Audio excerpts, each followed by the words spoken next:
नमस्कार, मी मृणाली पिळणकर. तुम्ही पाहत आहात LS मराठी. सकाळचे 10 वाजतायत. पाहुयात राज्यात काय घडामोडी घडतायत.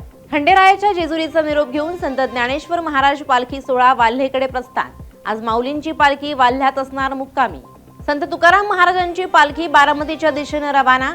सेटीघाट बैलजोडीच्या मदतीने पार करणार. बारामतीच्या गवळ्याची उंडवडीमध्ये पालखी होणार दाखल. अमरावती काँग्रेसमध्ये बंडाचा भडका. MLC क्रॉस वोटिंगवरून जिल्हाध्यक्षांचा गंभीर आरोप. 5-6 लाखांसाठी पक्ष विकला. काँग्रेस नगरसेवकांवर बबलू देशमुखांचा आरोप. शाळा बंद आंदोलनात सहभागी झालेल्या 8,000 शिक्षकांचा पगार कापणार. 1 दिवसाचा पगार कापणार शिक्षण विभागाचा निर्णय. पिंपरी चिंचवडमधील मोशी इमारत दुर्घटना प्रकरणी अखेर कारवाईला वेग. कंपनीच्या 2 अधिकाऱ्यांवर गुन्हा दाखल. मोशीतील दुर्घटनेत 9 कामगारांचा मृत्यू. नाशिकच्या भावली धबधब्यावर पर्यटक कुटुंबावर हल्ला आणि विनयभंग. पोलिसांनी चौकशी केली असून अद्याप कोणालाही अटक नाही. पोलिसांच्या कार्यपद्धतीवर प्रश्नचिन्ह निर्माण.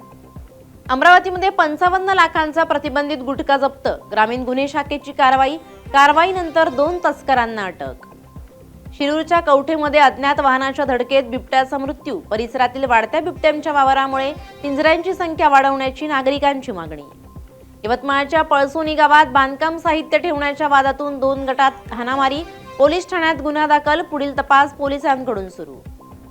धाराशिवच्या परंड्यात मैताच्या नावावरील जमीन हडपणारे मोठं रॅकेट उघड.